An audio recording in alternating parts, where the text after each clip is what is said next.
વિદ્યાર્થી મિત્રો, આપણે આગળ લાખ સુધીની સંખ્યા જ્ઞાન શીખ્યા છે। હવે આપણે એમાં આગળ આપણે એ સંખ્યાઓને શબ્દમાં, અંકમાં અને તેની સ્થાન કિંમત વિશે જોઈશું। હવે જ્યારે સંખ્યાને શબ્દમાં લખવાની છે ત્યારે આમાં પહેલી સંખ્યા લખી છે, બરાબર? આપણે એને સામાન્ય નોર્મલ વાંચીએ તો 60 70 વંચાય છે, બરાબર?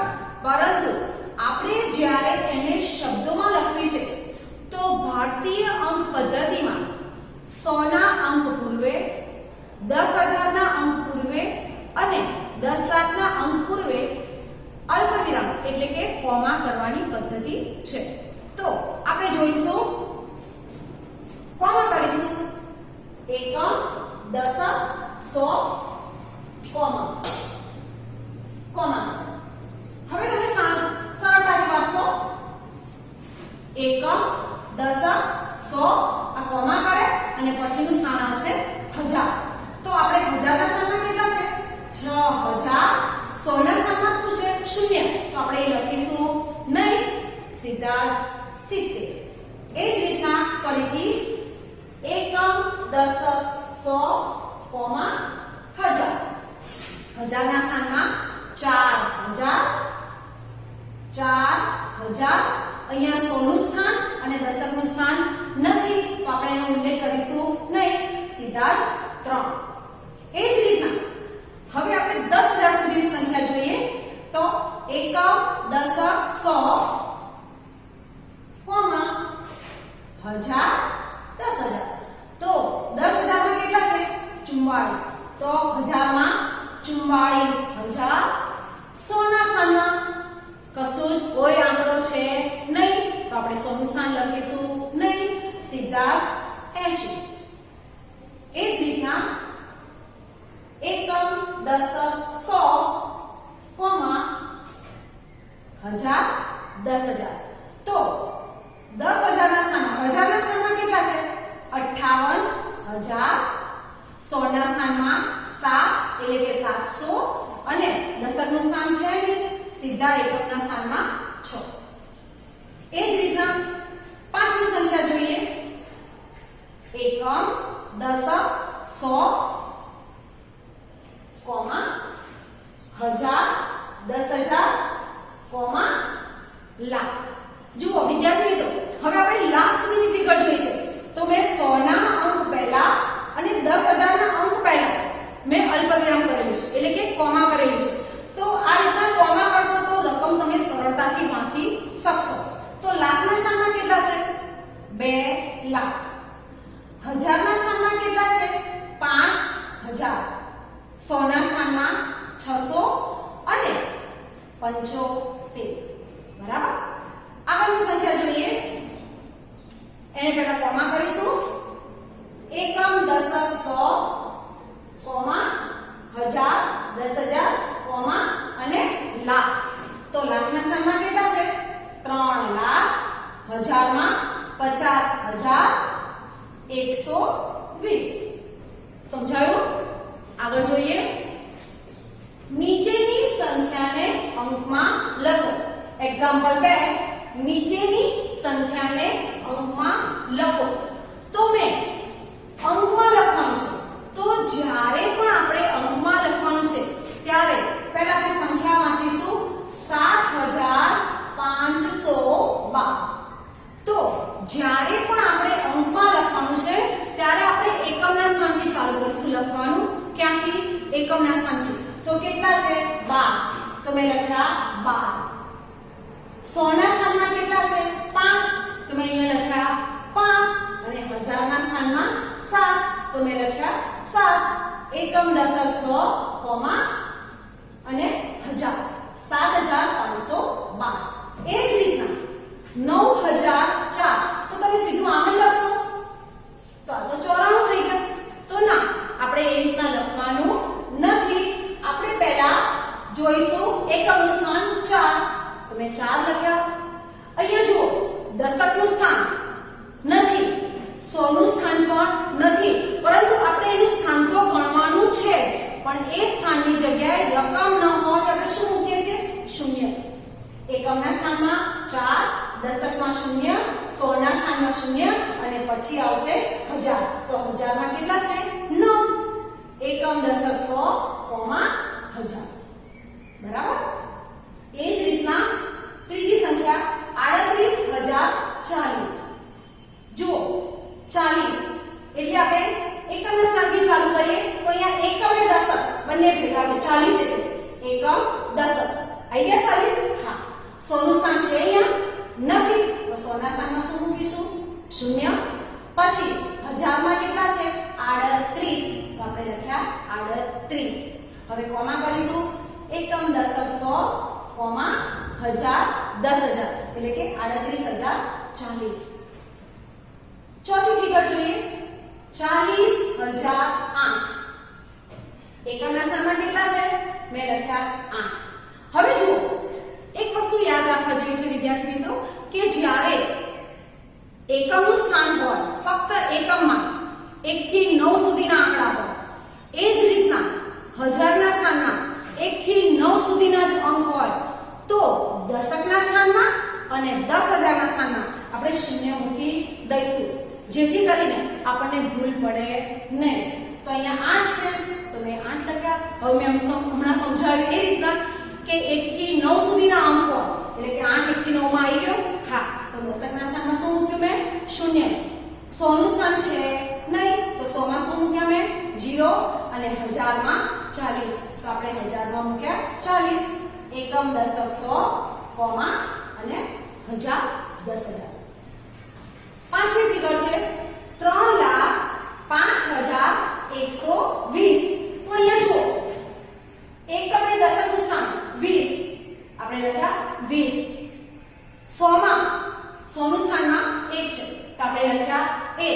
1000 માં 5 તો મેં હમણાં તમને આગળ સમજાવ્યું કે દશકના સ્થાન એકમના સ્થાનમાં અને 1000 ના સ્થાનમાં 1 થી 9 સુધીની સંખ્યા હોય તો આપણે આગળ એટલે કે દશકનું સ્થાન અને 10000 ના સ્થાનમાં શૂન્ય મૂકી દેવું તો અહીંયા જુઓ 5000 તો 5 મૂક્યા હા તો 1 થી 9 સુધીની સંખ્યા આવી તો આપણે 10000 ના સ્થાનમાં 0 મૂકી દીધા હા મૂકી દીધા અને લાખના સ્થાનમાં 3 કોમા કરીશું એકમ દશક 100 કોમા 1000 10000 કોમા અને લાખ તો 3,05,120 નેક્સ્ટ છઠ્ઠી રકમ 8,08,000 હવે જુઓ એકમના સ્થાનમાં મેં 8 મૂકી દીધા હા મેં હમણાં સમજાવ્યું કે 1 થી 9 સુધીના અંક હોય તો દશકના સ્થાનમાં 0 મૂકી દો મેં 0 મૂકી દીધો 100 નું સ્થાન છે જ નહીં તો 100 માં પણ 0 અહીંયા 1000 કે 10000 નું સ્થાન નહીં તો અહીંયા પણ 10000 ના અને 1000 ના સ્થાનમાં શૂન્ય મૂક્યા અને લાખમાં 8 બરાબર હવે કોમા કરીશું એકમ દશક 100 કોમા 1000 10000 કોમા લાખ ક્લિયર શબ્દમાં અને અંકમાં આટલું સમજાવ્યું વિદ્યાર્થી મિત્રો આગળ જોઈએ દરેક અંકની સ્થાન કિંમત લખો હવે આ સંખ્યા મેં લખી છે આ સંખ્યાને વાંચી શકાતી નથી પરંતુ એમાં તરત કોમા કર્યું એકમ દશક 100 કોમા 1000 10000 કોમા લાખ હવે જો આ સ્થાન મૂલ્ય છે આપણે એકમ દશક 100 1000 10000 અને લાખ આ એનું સ્થાન થયું આપણે જે વિસ્તારમાં સમજ્યું છે ને એમાં મેં સ્થાન તમને લખાયું છે હવે આ સ્થાન ઉપરથી એની સ્થાન કિંમત શોધીએ તો જે આ ફિગર આપેલી છે એ ફિગરને મેં ઊભા લખી નાખી 1 2 5 0 7 4 હવે એકની સ્થાન કિંમત જોઈએ એ કયા સ્થાનમાં છે એકમ દશક 100 1000 10000 લાખ તો મેં સમજાવ્યું કે લાખમાં જેમ કે 100 માં એક અંક પછી 2 શૂન્ય 1000 માં એક અંક પછી 3 શૂન્ય 10000 માં એક પછી 4 શૂન્ય અને લાખમાં એક પછી કેટલા શૂન્ય આવશે 5 1 2 3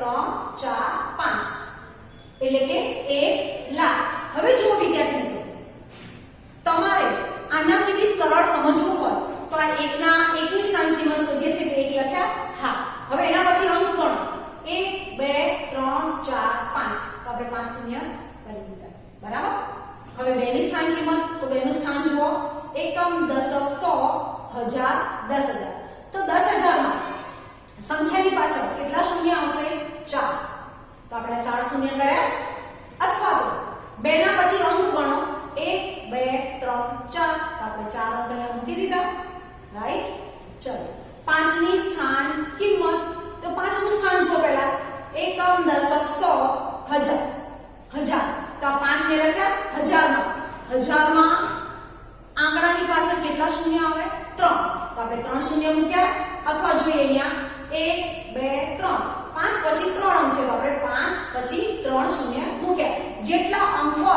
કેટલા શૂન્ય મૂકો. ચલો 0 ની સ્થાન કિંમત. હવે 0 નું સ્થાન જો એકમ દશક સો. 100 ના સ્થાનમાં 0 છે તો આપણે 100 ના સ્થાનમાં 0 છે તો આપણે અહીંયા 0 જ મૂકીશું અને 100 નું સ્થાન છે એટલે બે શૂન્ય. હવે અહીંયા તમારે જરૂરી છે કે બે શૂન્ય મૂકવા, ત્રણ શૂન્ય મૂકવા કે એક શૂન્ય મૂકવા. તો શૂન્ય જ્યાં હોય, શૂન્યની આગળ કોઈ સંખ્યા ન હોય ત્યાં સુધી શૂન્યનું સ્થાન શૂન્ય જ રહેશે. એની આગળ સંખ્યા મૂકીએ તો જ એનું સ્થાન બદલાય છે. ચલો 7 ની સ્થાન કિંમત તો 7 એકમ દશક. તો અહીંયા દશક એટલે 10. 10 માં કેટલા શૂન્ય આવે? એક જ. તો 7 ની પાછળ એક શૂન્ય અને 4 નું સ્થાન, 4 ની સ્થાન કિંમત 4 એકમમાં છે તો ફક્ત એકમ. એ જ રીતના એક્ઝામ્પલ 4 લીટી દોરેલા અંકની સ્થાન કિંમત લખો. હવે અહીંયા જુઓ, જે અંકની જે લીટી છે એનું સ્થાન જોઈને એની સ્થાન કિંમત લખવાની છે. જુઓ અહીંયા 4 ના નીચે લીટી દોરેલી છે તો 4 નું સ્થાન જુઓ એકમ, દશક, સો, હજાર. હજારમાં કેટલા શૂન્ય આવશે? 3. તો 4 લખીને પાછળ 3 શૂન્ય. એ જ રીતના 7 ના નીચે લાઈન છે તો 7 નું સ્થાન જુઓ એકમ, દશક, સો, હજાર, 10,000. 10,000 માં કેટલા શૂન્ય આવશે? 4. તો 7 લખીને પાછળ કેટલા શૂન્ય? 4. અથવા તો તમે 7 પછી કેટલા અંક છે ગણો 1 2 3 4. તો આપણે 4 અંક મૂકીએ, 4 શૂન્ય મૂકીએ 1 2 3 4. એ જ રીતના ત્રીજી સંખ્યા છે એમાં 0 ની નીચે અંડરલાઈન છે. 0 નું સ્થાન જોઈએ એકમ, દશક, સો. બરાબર. 100 ના સ્થાનમાં શૂન્ય છે તો એની સ્થાન કિંમત શું થશે? શૂન્ય.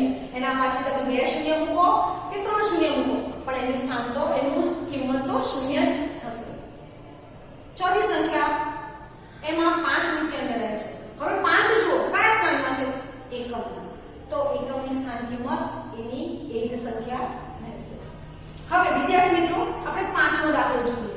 જુઓ 2 8 0 6 અને 9. આ શું છે?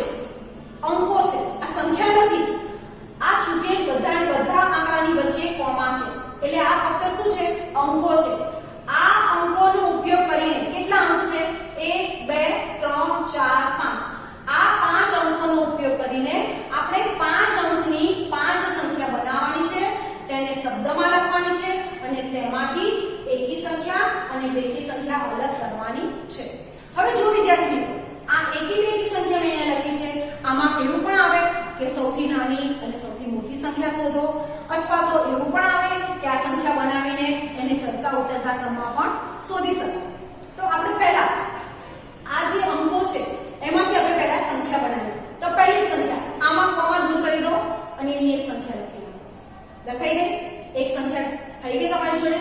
ચલો બીજું 8 અહીંયા 1000 ના સ્થાનમાં છે એને 10,000 ના સ્થાનમાં લઈ લો. પછીના આંકડા ગમે તેમ તમે સ્થાન બદલીને ગોઠવી શકો કે ભાઈ 2 અહીંયા 10,000 માં છે પણ મારે અહીંયા 1000 માં લેવું છે. અહીંયા 6 દશક ના સ્થાનમાં છે પણ મારે એને 100 ના સ્થાનમાં લેવું છે. આ રીતના તમે આંકડા અદલ-બદલ કરીને એનું સ્થાન અદલ-બદલ કરી શકો. હવે શૂન્યને હું આગળ ના લઈ શકું? લઈ શકું? ના. કેમ? હું શૂન્યને જો આગળ લઈશ તો મારી સંખ્યા 10,000 સુધીની થશે નહીં, ફક્ત 4 અંકની થઈ જશે. એક્ઝામ્પલ તરીકે ધારો કે નામ લખીશ. જુઓ મેં લખ્યા છે 5 અંક. લખ્યા છે મેં 5 અંક. પરંતુ અહીંયા જુઓ એનું સ્થાન 10,000 સુધીનું થશે નહીં, ફક્ત 1000 સુધીનું થશે. એટલે આપણે આ સંખ્યાને શૂન્યને આપણે આગળ લઈ શકીએ નહીં.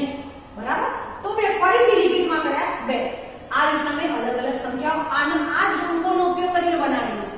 હવે એમાં શબ્દમાં લખીએ છીએ પહેલા. તો શબ્દમાં લખવા માટે મેં સમજાવ્યું કે પહેલા સીધું કોમા કરો. એકમ, દશક, સો, કોમા, હજાર, 10,000. તો 1000 ના સ્થાનમાં કેટલા આવ્યા? 28,000. 100 ના સ્થાનમાં શૂન્ય છે એટલે લખાશે નહીં. 69. બીજી સંખ્યા એકમ, દશક, સો, કોમા, હજાર, 10,000. તો 1000 ના સ્થાનમાં 82,000. 100 ના સ્થાનમાં 600 અને પાછળ 90. એ જ રીતના બીજી સંખ્યા એકમ દશક 100, હજાર, 10,000. તો હજારના સ્થાનમાં કેટલા છે? 60,000. હવે આ 60 ને 60 પણ કરી શકાય. તો 60,000 100 ના સ્થાનમાં 829. એ જ રીતના એકમ દશક 100, હજાર, 10,000 એટલે કે હજારના સ્થાનમાં 98,000. 100 ના સ્થાનમાં 0 છે એટલે લખાશે નહીં, સીધા 62. એ જ રીતના એકમ દશક 100, હજાર, 10,000 તો હજારના સ્થાનમાં 20,658. હવે એકી સંખ્યા અને બેકી સંખ્યા આપણે શોધવાની છે. તો એકી સંખ્યા કોને કહેવાય? તો જે સંખ્યાનો એકમનો અંક કેટલો હોય? 1, 3, 5, 7 કે 9. ફક્ત એકમના અંકની જ વાત કરું છું. 1, 3, 5, 7 કે 9 હોય એ સંખ્યાને એકી સંખ્યા કહેવાય. અને બેકી સંખ્યા કોને કહેવાય? તો જે સંખ્યાનો એકમનો અંક 2, 4, 6, 8 કે 0 હોય એને કેવી સંખ્યા કહેવાય? બેકી સંખ્યા. તો આ સંખ્યામાંથી શોધો. ચલો, એકમનો અંક 9 છે તે કેવી સંખ્યા કહેવાશે? એકી સંખ્યા. અહીંયા જુઓ, એકમનો અંક કયો છે? 0. તે કેવી સંખ્યા કહેવાશે? બેકી સંખ્યા. એકમનો અંક કેટલા છે? 9. તે કેવી સંખ્યા કહેવાશે? એકી સંખ્યા. તો એકી સંખ્યાના લાઈનમાં મૂક્યું. પછી એકમનો અંક 2 છે તે કઈ સંખ્યા કહેવાશે? બેકી સંખ્યા. તો બેકી સંખ્યાની લાઈનમાં લખ્યું. અને અહીંયા છેલ્લી સંખ્યા એકમનો અંક 8 છે તો એ કઈ સંખ્યા કહેવાશે? બેકી સંખ્યા. તો આ રીતના વિદ્યાર્થી મિત્રો આજે આપણે સંખ્યાને શબ્દમાં, અંકમાં, સ્થાન કિંમત અને સંખ્યાના અંકોનો ઉપયોગ કરીને તેને શબ્દમાં અને એકી બેકી સંખ્યાની સમજ મેળવી. હવે આપણે આગળ મળીશું ત્યારે ચડતા ઉતરતા ક્રમમાં સરવાળા બાદબાકીના દાખલા આપણે આગળ જોઈશું. હવે વિદ્યાર્થી મિત્રો મેં કાલે તમને કહ્યું કે 1 એકાથી 5 એકા સુધી ઘડિયા તૈયાર કરવાના. બરાબર, તમને આવડે જ છે, છતાં પણ એક વખત રિફર કરવા જરૂરી છે. તો આજે 6 એકા, 7 એકા, 8 એકા, 9 એકા અને 10 એકા આટલા ઘડિયા રિફર કરવાના, જેથી કરીને 1 થી 10 સુધીના ઘડિયા તૈયાર થઈ જાય અને આપણે આગળથી એક એક ઘડિયો રોજે 11 થી તૈયાર કરીશું.